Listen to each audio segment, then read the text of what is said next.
Podcast. Shut up! Good morning to you wherever you are. It is morning somewhere. For May 31st, 2024. My name is Finn Burns. I love my mom so much. Standing right over there, there's my mom, which I love very much. I'll let you hear it. Thank you. Ready? Burkle, burkle, burkle, burkle. And a happy Friday to you. Yeah, as well. thanks for indulging us, everyone. She needs that on a Friday. Hey, it is Friday, everyone. It's the end of the week for us. Before I get into that, though, a little bit of a somber note to begin with. Cute Kid is our palate cleanser. Sorry to say that the drop we played today, the I Go Meow cat named Kala, we're sorry to report, has passed away. due to old age. And not the only one. I think the Doge dog passed away recently as well. So we're losing the meme pets. Yeah, we are. It's, I think it speaks to the ephemeral nature, Ashley, of both memes themselves and our furry little friends. Indeed. Both so ephemeral. They're not with us for very long. But we enjoy them so much while they are. I got to say, though, I do appreciate when people get like that moment in time, like a meme, and they lean into it and they make the most out of it. I appreciate when people do that. Well, you've really only got two choices. If you become a meme, because people don't really have much of a say in whether they become a meme. No, they really don't. So you can respond to that really one of two ways. One, you can lean into it and get everything out of it that you can, because what else are you going to do? The other option is leave the internet. The train has left the station. Yeah, it's really, you're on board whether or not you want to be. There's a recent example of this. The lady from the Glaswegian Willy Wonka event. The Sad Oompa Loompa? Yeah, she was the Sad Oompa Loompa. And she was a meme for a week, but she has completely leaned into it and has made a whole second career out of being the Sad Oompa Loompa. Look, good for her. Yeah. Good for her.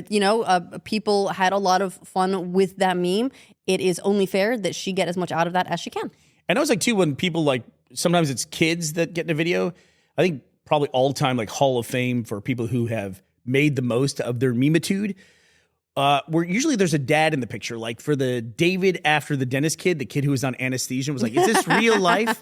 Uh-huh. The dad, even at the time, was very clear and open with the press saying, look, this is a moment in time. We're going to try to make the most out of this, like making shirts and all that stuff. And then, I don't know if you remember this or not, one of the most viewed YouTube videos of all time was a video called Charlie Bit My Finger. So it was huge during the run-up of the golden age of YouTube. Absolutely enormous. Probably made a ton of money from that. And then when, the ad apocalypse started to happen and all the different things in the crypto economy started to come forward, the dad was really smart. And this is such a slim window of time. Did you know you can't see Charlie Bit My Finger online anymore? No. Do you know why? Why? The dad turned it into an NFT and auctioned it for £500,000. Oh my God, that's so smart. That's like $650,000. That's a dude who sold high. That is exactly right. That's a person who had an exit strategy for a meme, That's incredible to me that the dad saw the opportunity, hit it. You would not be able to do something like that today. No, I mean, you could get $5 for the NFT. Maybe. Maybe. Well, that's the other thing too. That's the flip side of that story, is that somewhere in the world right now is a person who paid $650,000 for an NFT of a YouTube video. That person exists. Spoiler, it was Kala the cat. That's why she had to go to work singing I Go Meow all the time. Well, Kala the cat, you will definitely be missed. But it's Friday, everybody. Hi, it's Friday.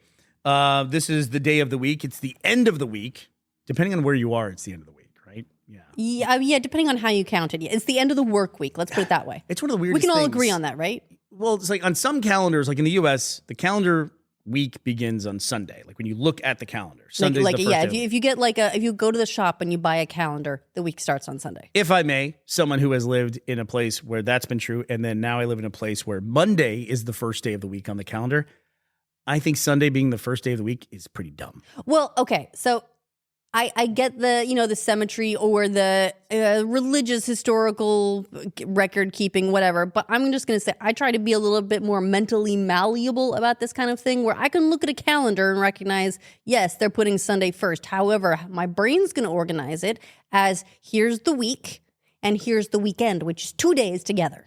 Isn't the Saturday being the last day of the week? Then isn't that more of a Judaism thing than a Christian thing? As someone Because who the doesn't day of really rest- follow those, I don't know which one is which. Like where would the day of rest fall in the week? Would that be the first day of the week? Are you resting at the beginning? You're resting at the end. Well, I think you're probably resting at the end. I think so too. And so if You're it like, ends, well, that was quite the week. if it ends on the Sabbath being Saturday, right, the day Yeah, of okay. rest, that wouldn't make as much sense for a Christian nation like the U.S. predominantly is. So why do they follow the Saturday's the last day of the week there and suppose the Sunday being the first day of the week? Doesn't really make a lot of sense. Tradition. I mean, why are cars the width they are? Because of horse carriages. Why are horse carriages the width they are? Because of chariots. Bernie. Actually, we could be here talking about standards all day. But for us, Friday is the last day of our week, and that's when we do a follow-up Friday. This all ties into days of the week and stuff like that. Monday, we learned that there is no Memorial Day here in the UK. We knew that already, but we were talking about equivalence of it and everything. And we were talking about why, trying to wonder why World War I was a bigger deal here than World War II. And in the U.S., the narrative is all about World War II. Well, we actually found out after the podcast, we posted in the link dump some statistics on it. And it's because I think the amount of casualties and deaths from the military are vastly different for those two wars. For instance, for the UK, in World War I, they lost 890,000 military dead to World War I. World War II, the UK lost 383,000. That's a huge difference. Yeah, so the World War I had a huge difference. impact. If you just think of like the change in the population, probably during those two generations, I guess they were really a generation apart, but still, it's pretty wild that it was so many more deaths for World War I. And the U.S. is the flip of that, a lot more deaths in World War II than they had in World War I. So I guess it all ties into the theme of the holiday, which is the sacrifice. Yes, what we pay the most attention to is where the largest human cost was paid.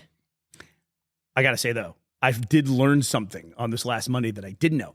I've always known about this event, okay, because I've seen clips of it. Okay, go ahead. Well, first of all, I got to complain about the pronunciation of the town. Okay, I'm going to spell the name of this village, too. All right, go ahead. You tell me how to pronounce it. It's in the UK. It's spelled Gloucester. That is pronounced? Gloucester. That's very phonetic of you. It's pronounced Gloucester.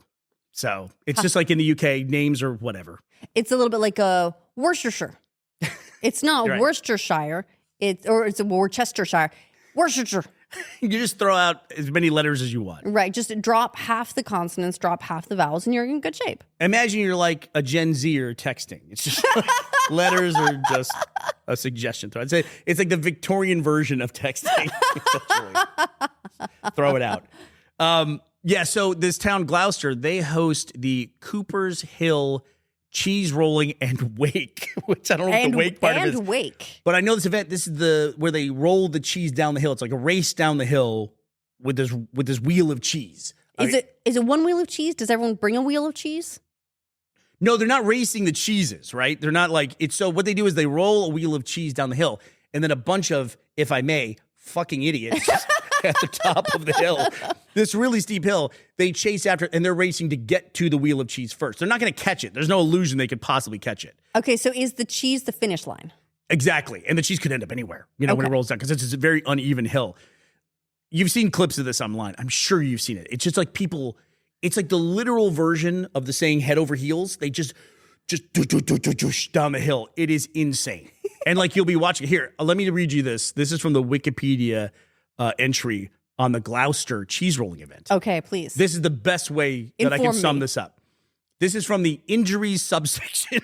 Wow. Of the Wikipedia article. Notable injuries. Canadian competitor Delaney Irving won the ladies' race in 2023 despite finishing unconscious.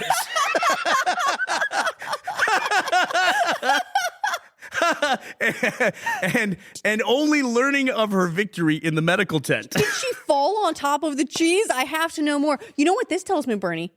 Did you say Canadian competitor? Yes. This is a world-class event. So it's huge. They're adding. They've been adding a lot of new sports to the Olympics, right? They recently added skateboarding, I think. Did they? Yeah. I think this Summer Olympics is coming up as either the first or second year that skateboarding is being included. But what this tells me, what kind Bernie, of skateboarding is like the half pipe? like the Tony Hawk style skateboarding? I think it's the kind where like a middle-aged lady's just come and yell at you and see, Get out of here. see how long you can keep going with them yelling. But no, if she's a Canadian competitor, that tells me that this like cheese chasing, this is an international sport, Bernie. This could be the next Olympic event. I will show you clips of this, and we'll link a ton of these in the link dump. You can watch these all day. You're watching people just like tumble down a hill. And it's like 30 or 40 people at a time. And you're like, okay, that one's unconscious. That one's unconscious. Oh my God. Yeah. Are there any safety precautions? We're putting helmets, headgear? No, I mean, it's basically Elbow guards? they take a wheel of cheese. They basically throw it over a cliff because that's basically what this is. It's a grassy cliff, and then people just dive after it. It's insane. It's insane. But Ashley, now that I know that this is held annually on the spring bank holiday, which was Monday, what would be a Memorial Day in the U.S., it's held every year on that day. And historically for us, this is relatively close by now. I'm absolutely... I'm going next year. I'm going to watch. I'm not going to compete. There's no way. I was going to say, Bernie, if you compete, you're going to be part of the wake part of that event. So next year, when you see the compilation videos and you hear this in the background, oh! That's me. That's going to be me in the back. Like, as long as people are willing to do it, they know what they're getting into, I assume, when they do this stuff. Right. You got to sign all the waivers. Absolutely the kind of thing I would have done as a younger man. Of course it is. All you have to do is like go to the medical tent and get like your leg reattached or whatever. Oh, that reminds me. Can I talk about something real quick? Please do. I feel like I'm talking a lot. Like, this is my last thing though. I saw this crazy video, Ashley, on AP News. Once again, we'll link it. It gives you what they're calling it a third thumb, but it's wait a minute though, because are they adding for one hand? Are they adding two thumbs? Right. No, so I think it's 3 thumbs now you have total, right? So they're counting the aggregate. Got it. It is like a prosthetic device that straps onto your wrist, and it gives you another thumb on one of your hands. It's like on the side of your pinky. Okay. And it's below your other thumb. And this sounds really strange because guess what? It's really strange. And I went through that range of emotions with technology. I was watching people demonstrate this and use it. And this is exactly my thought process watching the video. It's like 1:30. I was like, what is this? This looks like the dumbest thing I have ever seen in where can I buy this? Because it was incredible. Like they were showing how people used it, and it could like one of the best examples was they used the new thumb, the third thumb. It's not 3 thumbs; it's 2 thumbs on one hand. So you end up with 2 thumbs on one hand and 3 thumbs in total, unless you get 2 third thumbs, and then you have 4 thumbs. You know what they did? Actually, they probably called it a third thumb because they knew if they called it a second thumb, people would be like, all the comments. You already have another thumb. Already have 2 thumbs. Thanks, tech bros. But they used the additional thumb, the prosthetic, to hold a needle upright against the wrist, while with their biological forefinger and thumb, they threaded the needle with a piece of thread using one hand. So they threaded the needle using one hand. I was like, oh, that's pretty cool. And I could instantly think of like 3 or 4 things I could use this for. But I just thought it was fascinating. No, that reminds me of oh God, what was the movie where someone's playing like the piano and they're like, oh yeah, this piece can only be played with 12 fingers, probably like Fifth Element or something like that. It sounds like Fifth Element. Something like that. Like a sci-fi where it's like, this pianist has 12 fingers and yeah.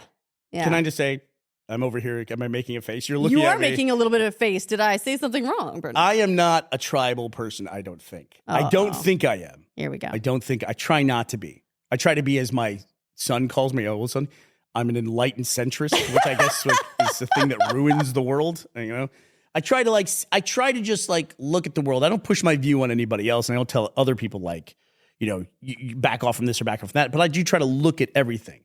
So I try not to think of myself as a tribal person. I recognize we're all biased and we do have our tribal allegiances. Here's one of mine. When I was a younger man, I did engage in those kinds of activities. And in my opinion, if you were a movie lover in the late 90s, you are either a Fifth Element fan or you're a Matrix fan. Oh boy, here we go. Okay.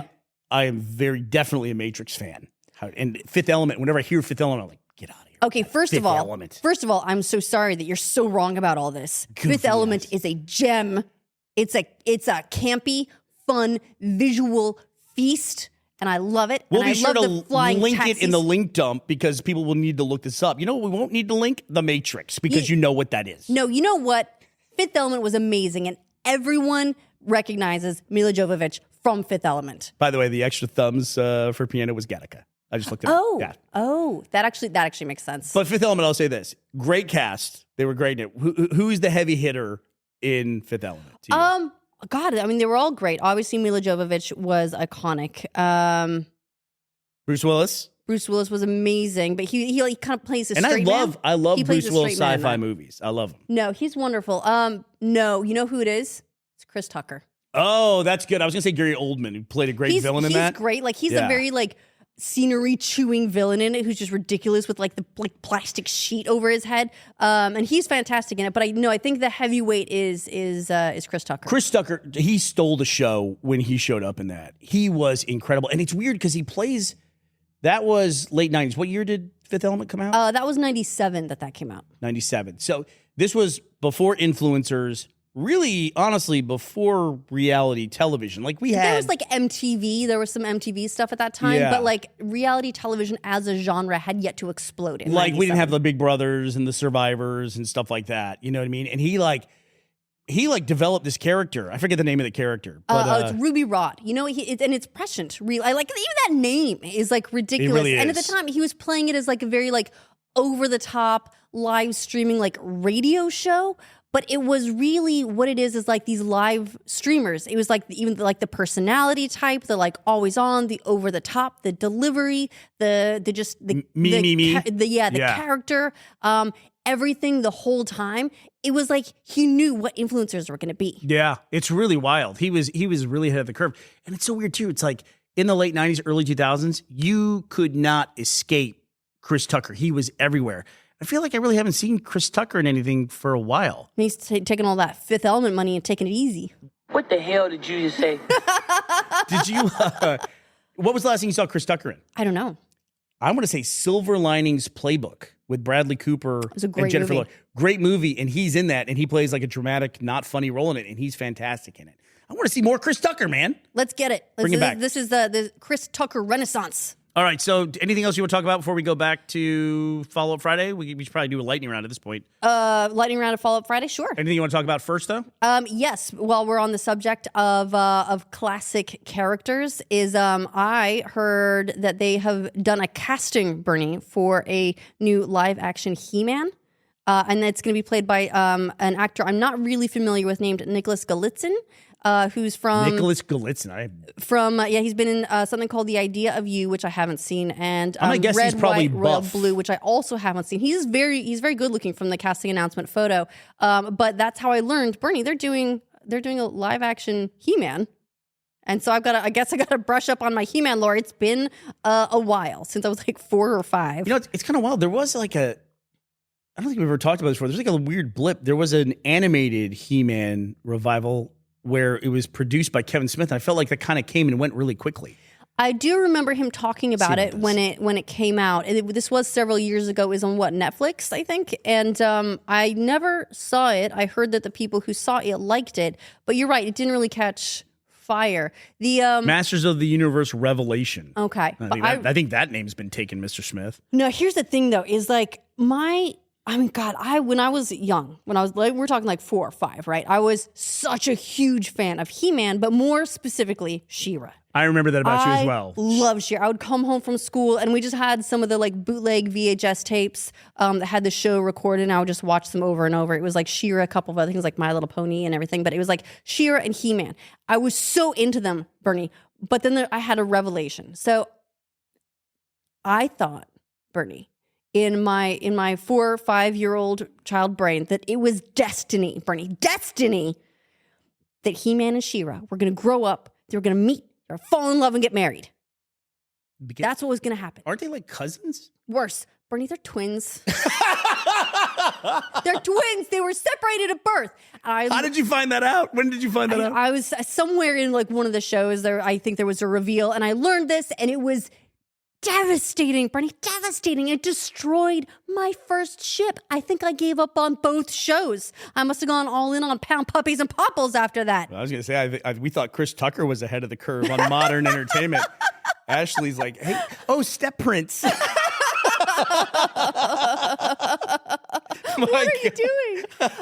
Yeah, so I'm curious to see what they do with this particular iteration of He-Man. Can you make them not twins? Sister, let me tell you, I'm right there with you. This is a little bit lost of time because the whole Luke and Leia thing in Star Wars, right? Being brother and sister. Right. That happened for a lot of people when they watched the movies back to back. For kids my age, it was over the course of 7 years where it was revealed they were brother and sister. I can remember every single time Luke and Leia had a smooch before Yoda dropped that fucking bomb on Well, us. there's only one, wasn't there? The like kiss for luck or whatever.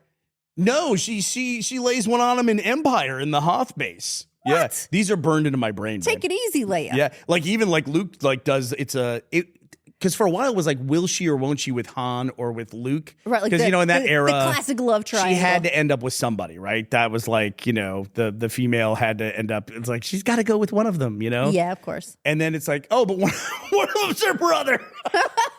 Well, I guess that makes it easy eventually. It's like Yoda. I get their secrets. You can tell us some things up front. You don't have to hold everything back. You could, or just be like, maybe holding off on the smooching. Baby comes out with like a third thumb. And Yoda's like, oh, right. Let me explain that. Explain that, I will. All right, Follow-Up Friday. Should we go fast? We're kind of running up against 21 minutes Yeah, here. let's lightning round it. All right, so this is our lightning round. Ready? Ready, Ash? Ready? Ready. Lightning round. Good job.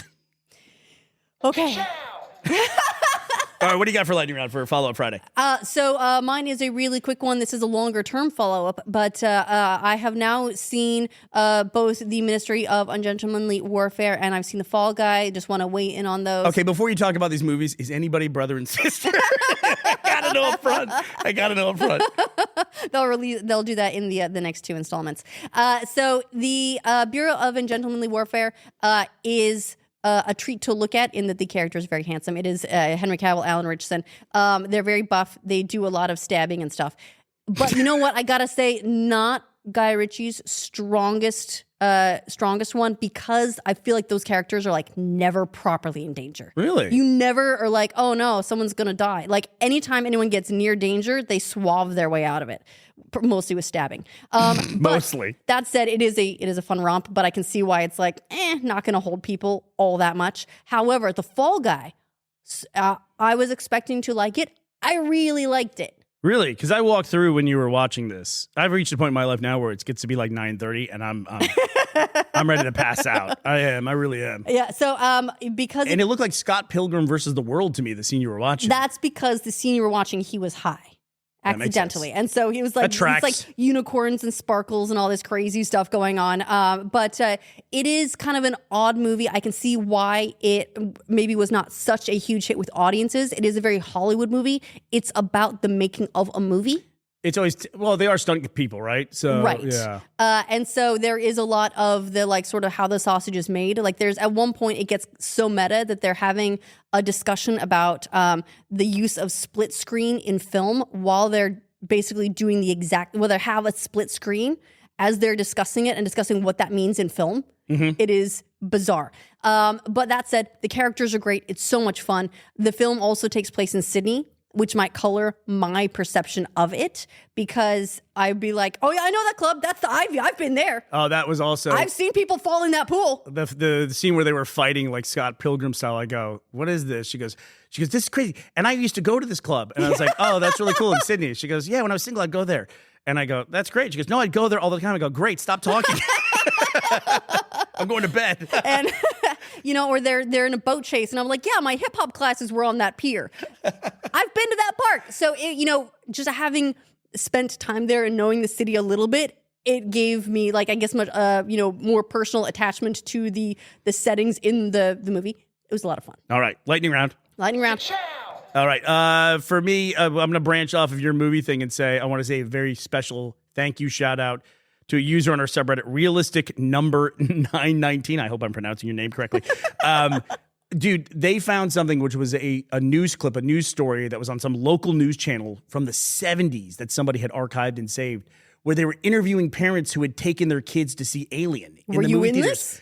I could have been one of those kids, the way they were talking about it. And we'll link in the link that we should go watch. It's really funny. It reminded me of the clip where they banned drinking while driving. And the lady's like, this is a communist country. She's got like her baby stuffed in the windshield, It's like lost to time. these people were not media savvy, and all these dads they're interviewing. And one dad was like, "Yeah, I shouldn't have brought him to see this R-rated movie." And the kids were like, "It was really scary." But one dad, he goes, "No, I'm glad I brought them. They need to be ready for stuff like this." What did he do for aliens? Yeah, and he was like, you never know what the future's going to bring. They could face stuff like you gotta see the clip. It's really funny. And then we're also going to link a funny image that someone sent to me, which was we were talking about the Titanic, and there's a new submersible going down. Apparently, somebody made a chart one time during last year during the Ocean Gate. Yeah. It was a chart by year of Titanic deaths, and it's like nothing, and then it gets to 1912, and there's a huge peak, and then nothing for like another century, and then a little blip in 2023. So we'll link down. And then my last thing for follow-up Friday Lightning Round. My last thing is that I'm having trouble even talking about this. I'm really embarrassed by it. It's very humbling. We were talking about the bee populations coming back, and I said, I guess the bees population is up because they found Tinder. And literally every person on our subreddit was in the comments immediately saying, wouldn't bees use Bumble? And I cannot believe I missed that stupid joke. All right, humbling moment for me. I'll put $5 in the jar. And, on that note, congratulations to the subreddit for passing 10,000 someones. Yes, and our Patreon, we have a Q&A this weekend, so join in on the Patreon. You can submit questions via the email and the Discord as well? We have a thread up on the Patreon where you can comment with a question if you have one. We will be putting out Q&A number 3 this weekend exclusively for our patrons. And actually, while we're talking about the Patreon, I would like to thank today's sponsors, Seven Fin Panda and George Coxell. Thank you both for sponsoring this episode of Morning Somewhere. Thank you both very much. All right, well, that does it for us this week, ending May 31st, 2024. The next time we talk to you, it's going to be June, everybody. June! We will be back on Monday. We hope you'll be here as well. Bye, everybody.